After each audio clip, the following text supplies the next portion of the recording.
We need it. We need it. We seriously do. Every second is critical in an emergency, and now the folks in Aransas County will soon have an ER to call their own.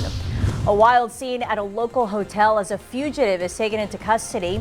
And we are going to catch up with the Mathis Pirates football team as their season begins to rev up. This is Chris 6 News at 10. Thanks for joining us, everyone. I'm Kat Uriarte. Lee has the night off. They've gone 6 months without a functioning emergency room in their community, but Aransas County found out today that's about to change. We told you about the Code 3 ER in Rockport closing at the beginning of April. Once its doors closed, residents were left with about a 25-minute ride to the closest ER, which would be in Portland. And as our Seth Kovar reports new at 10 tonight, folks are ecstatic at this latest development. Unnerving, really. That's how Lynn Kiley describes living in Rockport for the past half year, knowing the nearest functioning emergency room was more than 20 miles away. It all started April 1st when Code 3 ER, the only ER in all of Aransas County, closed their doors. I was bummed. I was really bummed. The sign on the door says that they're temporarily closed because of the COVID-19 pandemic and that they will reopen, but it became clear to the folks of Rockport and Aransas County that Code 3 was not going to reopen this building anytime soon. But we confirmed just today that another company will reopen the building. Corpus Christi Medical Center sent me a press release saying they'll start operating an emergency room there sometime this winter. The company's CEO said, quote, residents of Aransas and surrounding counties will soon have local access to world-class medical care 24 hours a day, 7 days a week, end quote. County health leaders say not only does it mean having an ER again, but possibly better service too. Having Corpus Christi Medical Center come in, it's a huge medical corporation, and they would be able to assist more of our community, I think, than what Code 3 would have been. So they're the best choice for our community. Community members like Kiley and others are happy to hear the news. Honestly, I'm so thankful to hear that they're reopening. Well, it's closer, and if you have to have help, they're there to help you. I think that's great because there's so many elderly here. I think they need to have that service. Reporting in Rockport, Seth Kovar, Chris 6 News. And Seth did mention that the emergency room that's going to be called ER 24/7 Rockport will open sometime this winter. Now, Corpus Christi Medical Center did not provide a specific opening date. And now to more legal maneuvering involving this pipeline explosion that happened last month in the city's Inner Harbor. You may remember that 4 people were killed, 6 injured. Well, now one of the companies being sued over that explosion is trying to put a limit on any financial settlement. Yesterday in U.S. District Court in Galveston, Orion Marine Group filed a document asking for protection under the Limitation Act Liability Act of 1851. The act limits claims against a vessel's owner to the value of the vessel. So far, 6 suits have been filed in the case, totaling more than $360 million. The dredge in question is the Wayman L. Boyd, and it's worth a little more than $9 million. Attorney Kurt Arnold, representing one of the victims, says he believes Orion is essentially suing its alleged victims. It had an outdated purpose. Right now, all it does is protect typically foreign insurance companies. They do this tactic to slow everything down, to try to starve out families. In a statement, an Orion spokesperson said the company's filing was required by its insurance carrier. To the crime beat now, and a wanted fugitive is in custody tonight. The U.S. Marshals got word of a man wanted for a probation violation was staying in at the In-Town Suites on Oakhurst, which is near the Cracker Barrel. When marshals identified themselves to him, he tried to run, but he was hit by a police car. He was taken to the hospital to be checked out and is expected to be okay. He now faces an additional charge of felon in possession of a firearm. And tonight, police in Kingsville are still searching for a suspect involved in a fatal stabbing in that community. Police have already arrested this man, 18-year-old Omar Valdez, for his alleged part in the crime. Authorities say Valdez and another man tried to rob 65-year-old Jacinto Obregon yesterday while he was cleaning his car in his driveway. Obregon was stabbed and later died.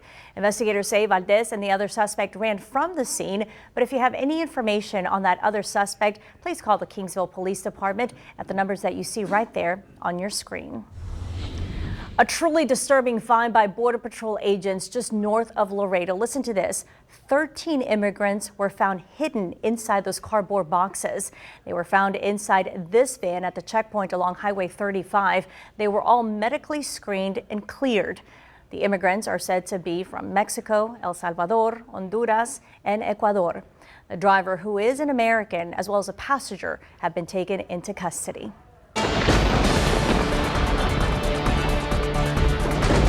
And from Mexico to Alabama, hurricane preparations are well underway tonight for Hurricane Delta, which continues to gain strength at this hour. In Cancun today, boat owners lined up at public ramps to pull their boats out of the water.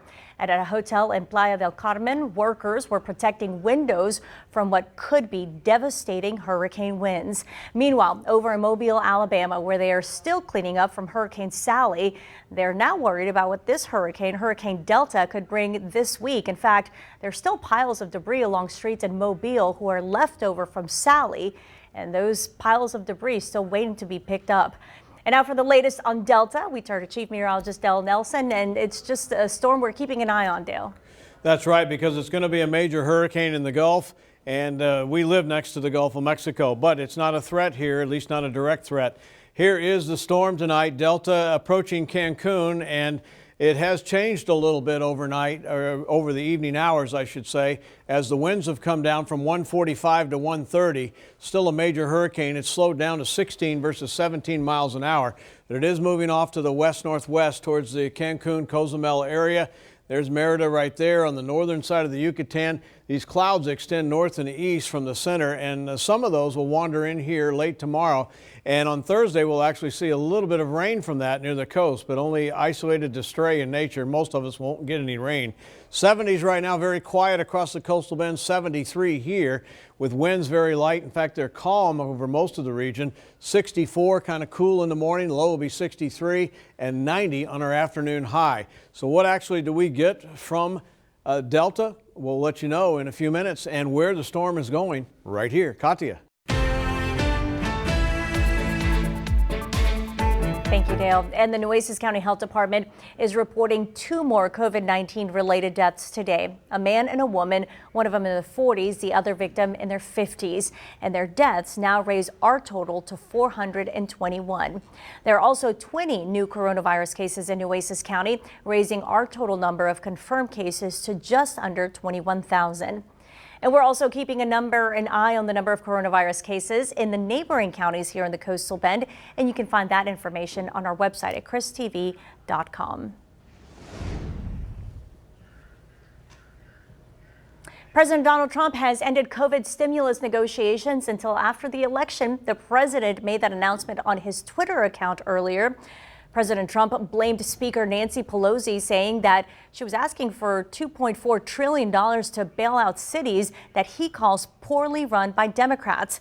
Pelosi says the president is, quote, putting himself first at the expense of the country, unquote. The president's tweets did not assure the stock market. The Dow Jones Industrial Average fell by more than 300 points after that announcement. And the stage has literally been set for tomorrow night's vice presidential debate. The plexiglass has gone up that will separate Vice President Mike Pence and the Democratic challenger for VP Kamala Harris. We did learn today that the two did pass their most recent COVID-19 tests. And you can catch tomorrow night's debate from Salt Lake City, Utah, right here on NBC, and it starts at 8 p.m. Speaking of debates, earlier tonight we did air a Corpus Christi mayoral debate. Chris 6 News invited all non-mayoral candidates to participate in tonight's debate. 2 of them did not respond to our invitations, and it's for that reason that they were not included.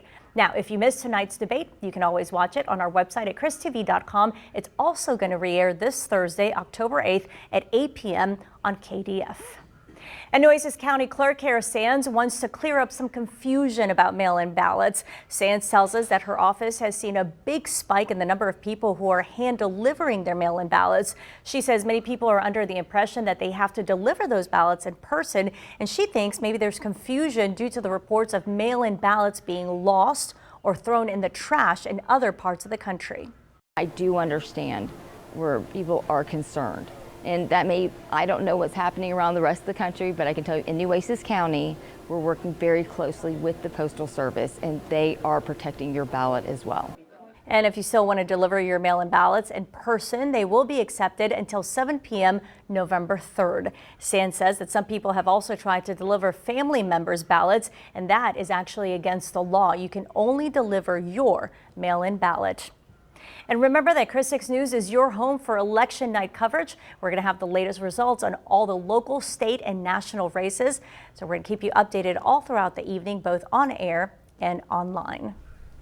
Group studying during a pandemic. Up next, we're going to show you how some Texas A&M Corpus Christi students are doing just that. And later, a new look at the Selena Netflix show, plus when it's going to finally be airing.